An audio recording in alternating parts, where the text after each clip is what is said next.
This is class 10 CBSE History Nationalism in India Part 3 Tamil. The Rowlatt Act. போன வீடியோவில் நம்ம பார்த்தோம் Gandhiji 1915 south ஆஃப்ரிக்காலேருந்து இந்தியாவுக்கு வராரு. இந்தியாவுக்கு வந்த உடனே ஃபேமஸ் அந்த 3 சத்தியாகிரகா மூமெண்ட்ஸை நடத்துகிறாரு. அது சக்ஸஸ்ஃபுல்லாக முடியுது. அது எங்கெங்கே நடந்தது அப்படின்னா சம்பாரன், கேதா அண்ட் அகமதாபாத்தில் நடந்தது. Now, emboldened with this success, Gandhiji in 1919 decided to launch a nationwide satyagraha against the proposed Rowlatt Act 1919. So இவர் அந்த 3 சத்தியாகிரகா நடத்தி ஒரு கிரேட் சக்ஸஸ் கிடச்சிது. ஸோ அந்த சக்ஸஸுடைய தைரியத்தை முதன்மையாக வச்சு காந்திஜி இப்போ என்ன பண்ணுறாரு, 1990 அவர் ஒரு nation wide satyagraha, so nation wide ஒரு கண்ட்ரி ஃபுல்லாக ஒரு கிரேட் சத்தியாகிரகா மூமெண்ட்டை நடத்தணும் அப்படின்னு நினைக்கிறாரு. அவர் முடிவு பண்ணுறாரு, especially against the Rowlatt act. இந்த ரவுலட் ஆக்டை எதிர்த்து 1919 நேஷன் வைடு சத்தியாகிரகாவை கண்டக்ட் பண்ணுறார். This act had been hurriedly passed through the Imperial Legislative Council despite the united opposition of the Indian members. இந்த ரவுலட் ஆக்ட் அவசரமான முறையில் இதை இம்போஸ் பண்ணுறாங்க. Through the imperial legislative council, அதாவது சட்டசபை மூலிமா, பிரிட்டிஷ் சட்டசபை மூலிமா இந்த ஆக்ட் பாஸ் ஆகிட்டு வருது. இது எதுக்காக இம்போஸ் பண்ணுறாங்கன்னா அகெயின்ஸ்ட் த இந்தியன் மெம்பர்ஸ். ஏன்னா இப்போ இந்தியன்ஸ் என்ன பண்ணுறாங்க, காந்திஜி பின்னாடி ரொம்ப யுனைட்டடாக நேஷன் வைடு சத்தியாகிரகாலாம் கண்டக்ட் ஆகிட்டு சக்ஸஸ் ஆகிடுச்சு. அதனால் ஒரு கிரேட் ஆப்போசிஷன் ஒரு இந்தியா ஃபுல்லாக கிரியேட் ஆகுது. ஸோ இதை ஸ்டாப் பண்ணுறதுக்காக இந்த ஆக்டை கொண்டு வராங்க. It gave the government enormous powers to repress political activities and allowed detention of political prisoners without trial for 2 years. So, இந்த ஆக்ட் பிரகாரம் கவர்மெண்ட்டுக்கு அதிகப்படியான பவர் கொடுக்குது. எஸ்பெஷலி இந்த பொலிட்டிக்கல் ஆக்டிவிட்டீஸை ரெப்ரஸ் பண்ணுறதுக்காக, ஸ்டாப் பண்ணுறதுக்காக, அடக்கி வைக்கிறதுக்காக அது என்ன பண்ணுதுன்னா, இந்த ஆக்ட் பிரகாரம் any person, any satyagrahis or any political activities person arrest பண்ணலாம். பட் வித்தவுட் ட்ரையல், அதாவது கேஸ் ஃபைல் பண்ணாமல் அவங்களைய எங்கே வேணும்னாலும் அரெஸ்ட் பண்ணலாம். They also kept in jail for 2 years. 2 வருஷத்துக்கு அவங்கள ஜெயிலில் டீடைன் பண்ணி வைக்கலாம். இதுதான் அந்த ஆக்ட். ஸோ பொலிட்டிக்கல் ஆக்டிவிட்டீஸை, பிரிட்டிஷ்க்கு அகெயின்ஸ்டாக இருக்கிறவங்கள இவங்களை அரெஸ்ட் பண்ணலாம். அதுவும் என்னது, ட்ரையல் இல்லாமல், வித்தவுட் ட்ரையல், கேஸ் ஃபைல் பண்ணாமலேயே அவங்கள அரெஸ்ட் பண்ணி வைக்கலாம். இதுதான் Rowlatt act. Mahatma Gandhi wanted non violent civil disobedience against such unjust laws. இந்த லாஸ்க்கு அகெயின்ஸ்டாக காந்திஜி என்ன பண்ணுறாருனா ஒரு நான் வயலண்ட் மூமெண்ட் வேணும். இந்த அன்ஜஸ்ட் லான்றது எது, இந்த ரவுலட் ஆக்டுக்கு தான் என்னது unjust law, which would start with a hartal on 6th April. இப்போ ஸ்டார்ட் பண்ணுறாங்க நேஷன் வைடு சத்தியாகிரகா. அதுவும் எப்படி நடக்கணும், நான் வயலண்டில்.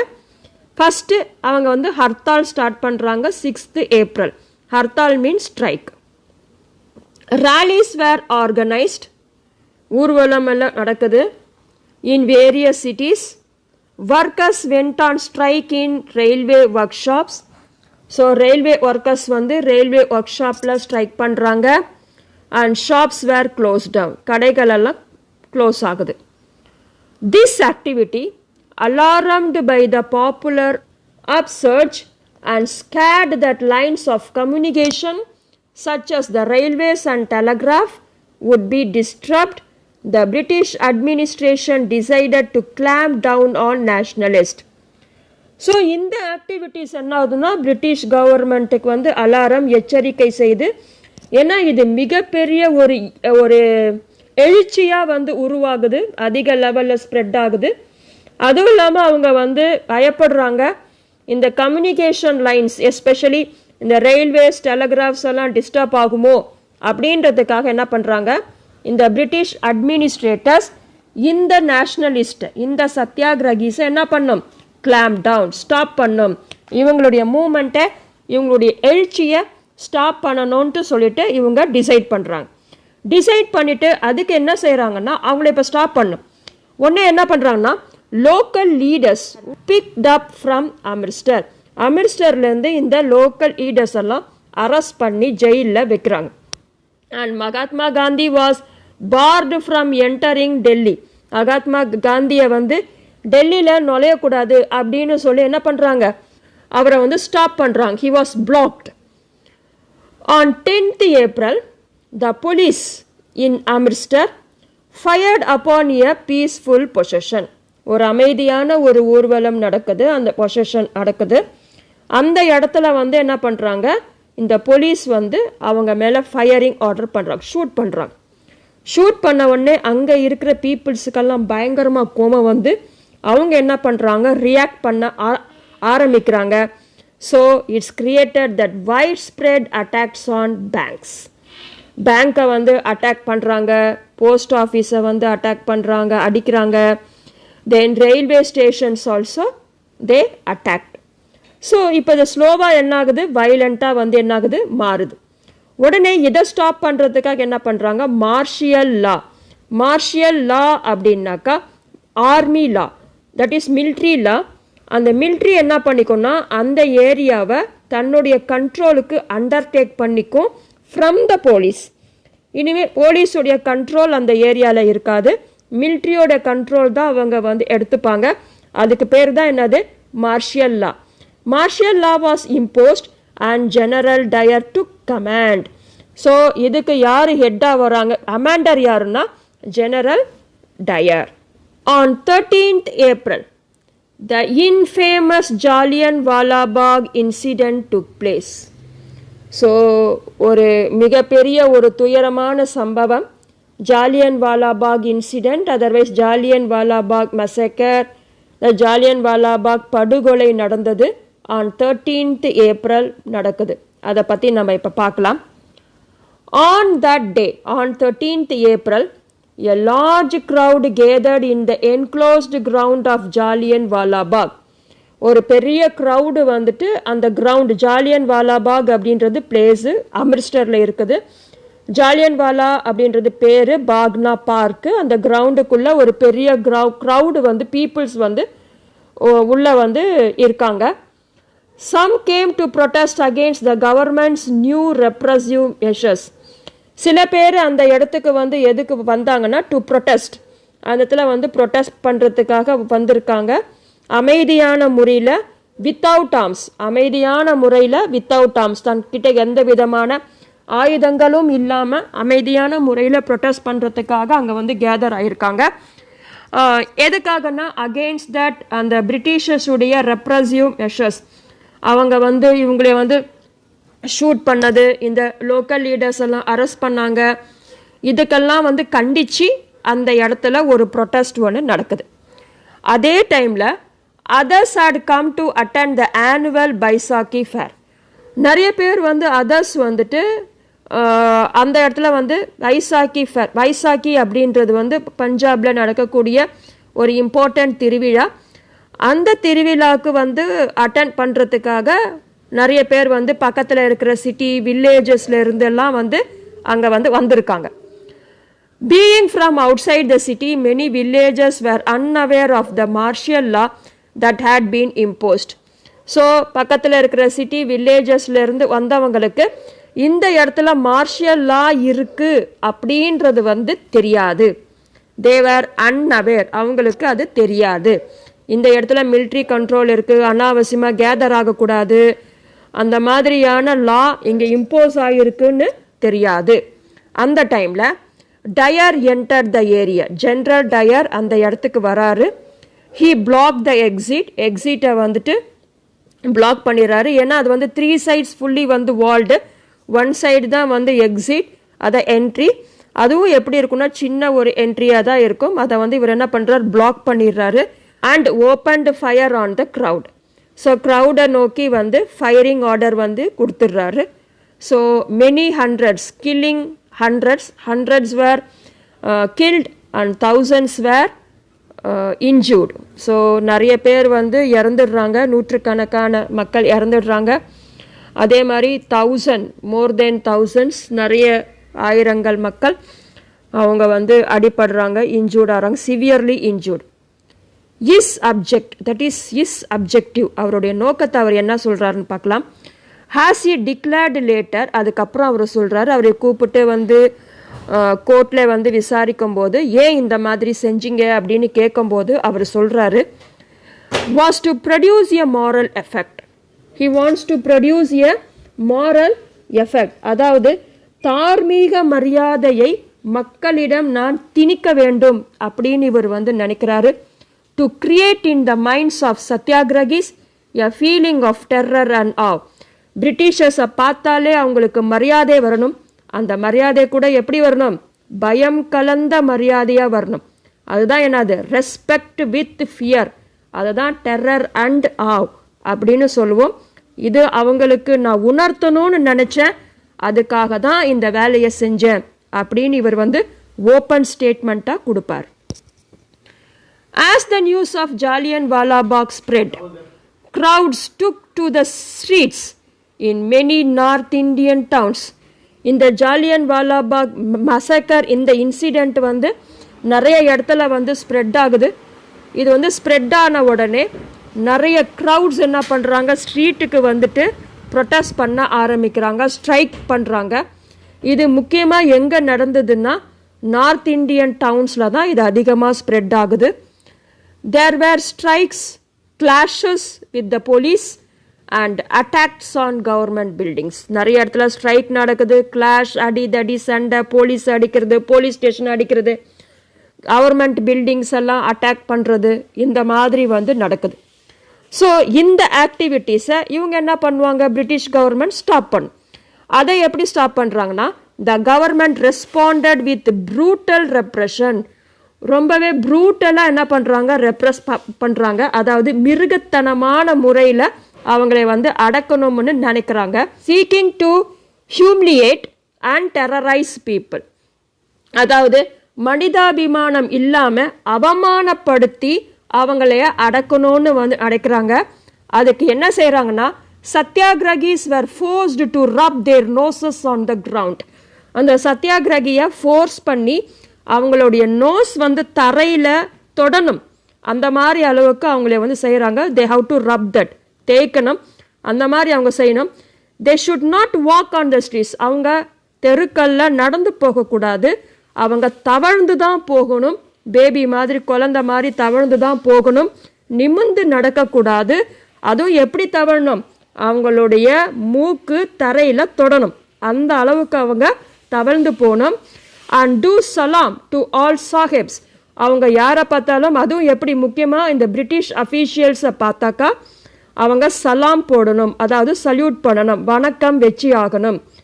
People were flogged, many persons were flogged. ஃப்ளாக்டுனா பெரம்படி, கண்டினியூஸாக பெரம்படி, சவுக்கடி, இதெல்லாம் அவங்களுக்கு நிறைய பேருக்கு வந்து அடித்து அவங்கள வந்து கண்ட்ரோல் பண்ணாங்க. அண்ட் மெனி வில்லேஜஸ் வேர் பாம்ப்டு. நிறைய வில்லேஜஸில் வந்து பாம்பு போட்டு அங்கே இருக்கக்கூடிய மக்களை அழிச்சாங்க. எஸ்பெஷலி குஜ்ரன்வாலா இன் பஞ்சாப். அந்த பிளேஸ் வந்து நவ் இட்ஸ் இன் பாகிஸ்தான். அந்த பிளேஸ் வந்து இப்போ பாகிஸ்தானில் இருக்குது. இந்த பிக்சர் வந்து இங்கே உங்களுடைய ரைட் சைட் கார்னரில் இருக்குது பாருங்க இந்த புக்கில். Seeing violence spread. இந்த வயலன்ஸ் வந்து ஸ்ப்ரெட் ஆகிடுச்சு இல்லையா, ஏன்னா காந்திஜி ஃபஸ்ட்டே சொல்லிட்டாரு, சத்தியாகிரகா, நேஷன் வைடு சத்தியாகிரகனா என்னது, satyagraha means truth and non violence. இப்போ இந்த ஆக்டிவிட்டீஸ் என்னவா ஆகுது, வயலன்ஸாக மாறி எல்லா இடத்துலையுமே ஸ்ப்ரெட் ஆகுது. ஸோ காந்திஜி இந்த வயலன்ஸ் அவர் வேண்டான்னு நினைக்கிறாரு. அதனால் Mahatma Gandhi called off the movement. அதனால் மகாத்மா காந்தி இந்த மூமெண்ட்டை ஸ்டாப் பண்ணுறாரு. வைல் த ரவுலட் சத்தியாகிரகா, அதாவது இந்த நேஷன் வைடு சத்தியாகிரகா இந்த ரவுலட் ஆக்டுக்கு அகெயின்ஸ்டாக தான் வந்து நடந்தது. அதனால தான் இந்த Rowlatt Satyagraha had been a widespread movement. இது வந்து வைட் ஸ்ப்ரெட்டாக தான் நிறைய இடத்துல ஸ்ப்ரெட் ஆகி தான் இருந்தாச்சு. பட் இருந்தாலும் it was still limited mostly to cities and towns. ரொம்ப லிமிட்டடான சிட்டிஸ் அண்ட் டவுன்ஸில் மட்டும்தான் இந்த நேஷன் வைடு சத்தியாகிரகா வந்து ஸ்ப்ரெட் ஆச்சு. இப்போது Mahatma Gandhi now felt the need to launch a more broad-based movement in India. இப்போ காந்திஜி என்ன நினைக்கிறாருன்னா, என்ன ஃபீல் பண்ணுறாருன்னா, நம்ம வந்து இன்னும் பெரிய லெவலில் பெரிய மூமெண்ட்டாக இந்தியாவில் நிறைய ஏரியாவை கவர் பண்ணுற மாதிரி நம்ம ஒரு மூமெண்ட் வந்து நடத்தணும் அப்படின்னு சொல்லி இவர் நினைக்கிறார். But he was certain that no such movement could be organized without bringing the Hindus and Muslims closer together. இப்போ தான் நம்ம ஏற்கனவே இந்த லெசனுடைய ஸ்டார்டிங்லேயே நம்ம வந்து பார்த்துட்டோம். அதாவது வந்து டிஃப்ரெண்ட் சோஷியல் குரூப்ஸை இன்டிகிரேட்டிங், தட் இஸ் இன்கார்பரேட்டிங் பண்ணுறாருன்னு நம்ம வந்து பார்த்தோம். அதுதான் இங்கே. இப்போ வந்து காந்திஜி என்ன நினைக்கிறாருனாக்கா, இந்த ஹிந்துஸையும் முஸ்லீம்ஸையும் க்ளோஸராக கொண்டு வந்து ஒன்றா ஆக்காமல் ஒரு பெரிய லெவல் ஒரு மூமெண்ட்டை வந்து ஆர்கனைஸ் பண்ண முடியாது அப்படின்னு நினைக்கிறார். அதனால் இந்த ஹிந்துஸையும் முஸ்லீம்ஸையும் இப்போ ஒன்றா சேர்க்கணும். One way of doing this he felt was to take up the Khilafat issue. இதை ஒரு வழியில் நம்ம வந்து செய்யலாம். என்னன்னா, கிலாஃபட் இஷ்யூவை நம்ம வந்து எடுத்துக்கணும். இப்போ கிலாஃபட் இஷ்யூனா என்னன்னு ஃபஸ்ட்டு வந்து பார்க்கலாம். The First World War had ended with the defeat of Ottoman Turkey. இந்த ஃபர்ஸ்ட் வேர்ல்டு வாரில் இந்த அலைட் கண்ட்ரிஸ் என்ன பண்ணுது, இந்த ஆட்டோமன் எம்பையர் டர்க்கியை வந்து டிஃபீட் பண்ணுறாங்க. டிஃபீட் பண்ண உடனே and there were rumours that a harsh peace treaty was going to be imposed on the Ottoman emperor. ஒரே ரூமர்ஸ் வந்து ஸ்ப்ரெட் ஆகுது. என்னன்னா, ஹார்ஷ் பீஸ் ட்ரீட்டி வந்து இம்போஸ் பண்ணுறாங்க. அதுவும் இந்த ஆட்டோமன் எம்பரருக்கு அகெயின்ஸ்டா. இங்கே ஆட்டோமன் எம்பர் யார் அப்படின்னா, the spiritual head of the Islamic world, மத தலைவர். இஸ்லாம் மத தலைவர் தான் இந்த ஆட்டோமன் எம்பையருடைய எம்பரரா, கிங்கா இருக்காரு. அவரை தான் காலிஃபா அப்படின்னு சொல்லுவாங்க. டு டிஃபெண்ட் த காலிஃபாஸ் டெம்ப்ரோல் பவர்ஸ், அதாவது காலிஃபாவுடைய இந்த டெம்ப்ரோல் பவர்ஸை வந்து காப்பாற்றணும். ஏன்னா வந்து இவங்களை வந்து டிஃபீட் பண்ணிட்டாங்க இல்லையா, அவங்க வந்து அண்டர்டேக் பண்ணுறாங்க அந்த அலைட் கண்ட்ரிஸ். ஸோ அதனால் இவருடைய பவரெல்லாம் வந்து போயிடும் அப்படின்ற மாதிரி வந்து ரூமர்ஸ் வந்து ஸ்ப்ரெட் ஆகுது.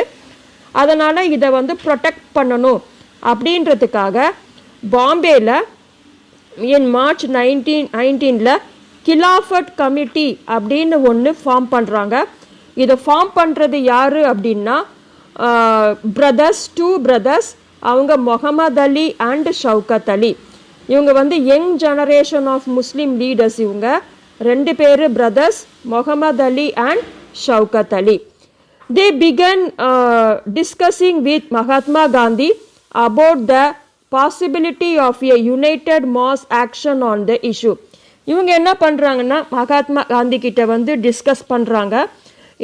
இந்த இஷ்யூவை வந்து யுனைட்டடாக வச்சு நம்ம ஏன் ஒரு அகெயின்ஸ்டாக, பிரிட்டிஷ்க்கு அகெயின்ஸ்டாக நம்ம வந்து ஒரு மூமெண்ட்டோ ஏதாவது செய்யக்கூடாதா அப்படின்னு சொல்லிட்டு இவங்க வந்து மகாத்மா காந்தி கிட்ட வந்து டிஸ்கஸ் பண்ணிட்டு இருக்காங்க.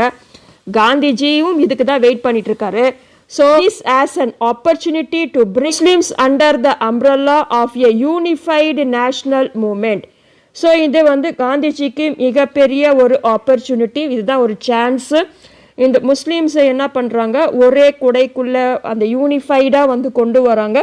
இப்போ எல்லாரும் யூனிஃபைடாக, எல்லாரும் ஒற்றுமையாக ஒன்றா சேர்ந்து நேஷ்னல் மூமெண்ட்டை வந்து ஸ்டார்ட் பண்ணலாம் அப்படின்னு வந்து இவரும் நினைக்கிறார். At the Calcutta session, so ஒவ்வொரு வருஷமும் இந்த இந்தியன் நேஷ்னல் காங்கிரஸ் வந்து மீட்டிங் கண்டக்ட் பண்ணும். அந்த ஒரு செஷன் மீட்டிங் வந்து கண்டக்ட் பண்ணும். அது வந்து செப்டம்பர் 1920 வந்து கல்கட்டாவில் நடக்குது. Calcutta session of the Congress in September 1920 he convinced, that is Mahatma Gandhi convinced other leaders, மற்ற லீடர்ஸ் ஆஃப் காங்கிரஸை வந்து பீப்புள்ஸை வந்து இவர் வந்து கன்வைன்ஸ் பண்ணுறாரு of the need to start a non-cooperation movement in support of Khilafat as well as for Swaraj. So இப்போ வந்து எல்லா லீடர்ஸையும் இவர் வந்து கன்வின்ஸ் பண்ணுறாரு. இதுதான் வந்து நல்ல ஒரு நேரம், இது ரொம்ப முக்கியமான தேவை. இப்போ வந்து நான் கோஆப்ரேஷன் மூமெண்ட் வந்து ஸ்டார்ட் பண்ணணும். அதுவும் இல்லாமல் with the support of Khilafat, that is கிலாஃபட்டோடைய இஷ்யூஸையும் சப்போர்ட் பண்ணுற மாதிரி, அதுவும் இல்லாமல் ஸ்வராஜையும் சப்போர்ட் பண்ணும். இப்போ 2 இஷ்யூஸ் எடுக்கிறாங்க. Khilafat issue, another one is Swaraj. ஸ்வராஜ்னா self government, otherwise self rule, அதாவது சுயராஜ்யம். இதுக்கும் என்ன பண்ணுறாங்க, இங்கே நான் கோஆப்ரேஷன் மூமெண்ட் வந்து ஸ்டார்ட் பண்ணுறாங்க. வை நான் கோஆப்ரேஷன்? ஏன் காந்திஜி வந்து நான் கோஆப்ரேஷன் அப்படின்ற ஒரு விஷயத்தை வந்து இவர் கையில் எடுக்கிறார்? ஏன் வந்து ஒத்துழைக்கக்கூடாது, ஒத்துழையாமை இயக்கம், இதை ஏன் அவர் சொல்கிறார் அப்படின்னா, in is famous book Hind Swaraj 1909, Mahatma Gandhi declared that British rule was established in India within the cooperation of Indians.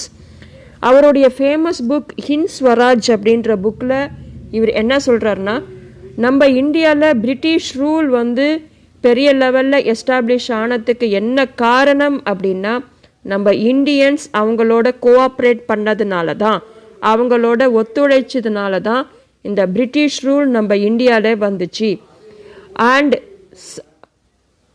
and had survived only because of this cooperation. அதுவும் இல்லாமல் பிரிட்டிஷர்ஸ் இங்கே வந்து ரொம்ப நாள் வந்து இங்கேயே இருக்காங்க, இங்கேயே வந்து சர்வைவ் ஆகுறாங்க அப்படின்னா அதுக்கு காரணம் என்னது? கோஆப்ரேஷன் தான், நம்ம இந்தியன்ஸுடைய கோஆப்ரேஷன் தான் அப்படின்னு இவர் சொல்கிறார். If Indians refuse to cooperate, British rule in India would collapse within a year and Swaraj would come. Suppose நம்ம இந்தியன்ஸ் வந்து பிரிட்டிஷ்க்கு கோஆப்ரேட் பண்ண மாட்டேன் அப்படின்னு ரெஃப்யூஸ் பண்ணிட்டாங்கன்னா, புறக்கணிச்சிட்டாங்கன்னா, நம்ம பிரிட்டிஷ் ரூல் நம்ம இந்தியாவில் என்ன ஆகும்? கொலாப்ஸ்ட் ஆகிடும். ஒரு வருஷத்துக்குள்ளேயே வந்து அந்த பிரிட்டிஷ் ரூல் வந்து நம்ம இந்தியாவில் கொலாப்ஸ் ஆகிட்டு நம்ம இந்தியாவில் ஸ்வராஜ் வுட் கம். ஸ்வராஜ்னா செல்ஃப் ரூல், அதாவது சுயராஜ்யம் நம்ம இந்தியாவில் வந்துடும் அப்படின்னு இவர் சொல்கிறார். How could non-cooperation become a movement? இந்த non-cooperation எப்படி மூமெண்ட்டாக வந்து மாறுது அப்படின்றத பார்க்கலாம். Gandhiji proposed that the movement should unfold in stages. விரிவடையும், அதுதான் என்னது? unfold stages. It should begin with the surrender of titles. First நம்ம என்ன பண்ணோம்னா, நம்மளுடைய டைட்டில்ஸ், அவார்ட்ஸ் எல்லாம் வந்து பிரிட்டிஷ் கவர்மெண்ட் நமக்கு கொடுத்துருப்பாங்க இல்லையா, அதெல்லாம் என்ன பண்ணணும், இந்தியன்ஸ் யாரெல்லாம் வாங்கினாங்களோ அதை திருப்பி கொடுத்துடணும், கவர்மெண்ட்டுக்கே திருப்பி கொடுத்துடணும். அதுதான் என்னது? Surrender of titles that the government awarded. Next stage வந்து பாய்காட். பாய்காட் அப்படின்னாக்கா the refusal to deal and associate with people or participate in activities or buy and use things, usually a form of protest. இதுவும் ஒரு protest தான், ஒரு எதிர்ப்பு தான். அதாவது refuse, புறக்கணிக்கிறது. நாங்கள் சிவில் சர்வீஸில் எந்த வேலையும் செய்ய மாட்டோம், ஆர்மியில், போலீஸில், கோர்ட்ஸில், லெஜிஸ்லேட்டிவ் கவுன்சில்ஸில், பிரிட்டிஷுடைய ஸ்கூல்ஸுக்கு நாங்கள் போக மாட்டோம், பிரிட்டிஷுடைய அதாவது ஃபாரின் குட்ஸை வந்து நாங்கள் வாங்க மாட்டோம், அதை நாங்கள் யூஸ் பண்ண மாட்டோம். இதுதான் என்னது? பாய்காட். அதுக்கப்புறம் then in case the government used repression. இப்படி செஞ்சால் நம்ம என்ன செய்வாங்க? பிரிட்டிஷ் கவர்மெண்ட் நம்மளை வந்து ரெப்ரெஸ் பண்ணும், இந்த போராட்டத்தை ஸ்டாப் பண்ணணும் அப்படின்னு தான் அவங்க என்ன பண்ணுவாங்க, நினைக்குவாங்க. அப்படி செய்யும்போது a full civil disobedience campaign would be launch. அப்படி செய்யும்போது ஒரு civil disobedient campaign or civil disobedience movement நம்ம வந்து என்ன பண்ணலாம், லான்ச் பண்ணலாம் அப்படின்னு காந்திஜி சொல்கிறார். Through the summer of 1920, summer month ஃபுல்லாகவுமே மகாத்மா காந்தி அண்ட் ஷவுகத் அலி, அதான் one of the brother of Khilafat movement, Shaukat Ali toured extensively. India ஃபுல்லாக வந்து டூர் போயிட்டு they mobilising popular support for the movement. So இந்த நான் கோஆப்ரேஷன் அண்ட் கிலாஃபட் மூமெண்ட்டுக்கு சப்போர்ட் பண்ண சொல்லி எல்லா இடத்துலையும் போய் பிரச்சாரம் பண்ணுறாங்க. Many within the Congress were however concerned about the proposals. எல்லாமே மெஜாரிட்டி வந்து காங்கிரஸில் இருக்கக்கூடிய மெம்பர்ஸ் என்ன பண்ணுறாங்க, ஓகே இந்த இந்த இந்த ப்ரப்போசல்ஸ் வந்து கன்சர்ன் பண்ணுறாங்க, ஓகே சொல்கிறாங்க. ஆனால் தே வர் ரிலக்டன்ட், தே ஆர் ரெஃப்யூசிங் அதாவது வந்து they were unwilling to boycott the council elections scheduled for November 1920. அதாவது இந்த பாய்காட் ஆஃப் கவுன்சில் எலெக்ஷனில் கண்டெஸ்ட் பண்ணுறத மட்டும் இவங்க என்ன பண்ணுறாங்க, ஒத்துக்கிறது இல்லை.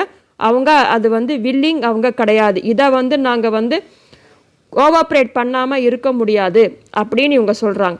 And they fear that the movement might lead to popular violence. அதுவும் இல்லாமல் அவங்களுக்கு ஒரு பயம், இந்த நான் கோஆப்ரேஷன் மூமெண்ட் வந்து ஒரு மிகப்பெரிய வைலன்ஸில் முடியறதுக்கு கூட சான்சஸ் இருக்குது. ஏன்னா ஏற்கனவே நேஷன் வைடு சத்தியாகிரகா ஸ்டார்ட் பண்ணி தான் ஒரு வைலன்ஸில் போய் முடிஞ்சுது. அதே மாதிரி இதுவும் என்ன இருக்குது, ஒரு வைலண்ட்டில் போய் முடிஞ்சிடுமோ அப்படின்ற ஒரு பயம் அவங்க கிட்ட இருந்துச்சு. In the months between September and December, that is September, October, November, December, 4 months, there was an intense tussle within the Congress. இந்த காங்கிரஸ் பார்ட்டிக்குள்ளேயே ஒரு சண்டை, ஒரு சச்சரவு இதெல்லாம் இருந்துச்சு. தீவிர சச்சரவு, சண்டை இதெல்லாம் வந்து இந்த காங்கிரஸ் பார்ட்டிக்குள்ளேயே வந்து இருந்துச்சு about this non-cooperation movement. For a while, there seemed no meeting point between the supporters and the opponents of the movement. அதாவது அவங்களுக்குன்னு ஒரு மீட்டிங் பாயிண்ட் வந்து எதுவும் இல்லை. இந்த supporters of this movement and also the opponents, இந்த support பண்ணுறவங்களும் யார் ஆப்போஸ் பண்ணுறாங்களோ அவங்க யாரும் மீட் பண்ணலை. There is no meeting point. Finally at the Congress session, கடைசியாக Congress session, Nagpur session in December 1920 a compromise was worked out and the non-cooperation program was adopted. So கடைசியில் நாக்பூர் செஷனில், காங்கிரஸ் செஷன் டிசம்பர் 1920 நடந்துச்சு. அதில் வந்து என்ன பண்ணுறாரு, காந்திஜி காம்ப்ரமைஸ் பண்ணி அது ஒர்க் அவுட் ஆகிட்டு non cooperation movement, that is program வந்து அடாப்ட் பண்ணிடுறாங்க. எல்லாருமே அக்செப்ட் பண்ணிக்கிறாங்க, ஸ்டார்ட் பண்ணலாம் அப்படின்னு சொல்லி. How did the movement unfold? இந்த நான் கோஆப்ரேஷன் அண்ட் கிலாஃபட் மூமெண்ட்டுடைய அன்ஃபோல்டு ஸ்டேஜஸ் என்னன்றதை பார்க்கலாம். நெக்ஸ்ட் வந்து ஹூ பார்ட்டிசிபேட்டட் இன் இட், இதில் வந்து யார் வந்து பார்ட்டிசிபேட் பண்ணாங்கன்னு பார்க்கலாம். Then how did different social groups conceive of the idea of non cooperation. இந்த கொஷின் ரொம்ப இம்பார்ட்டன்ட்.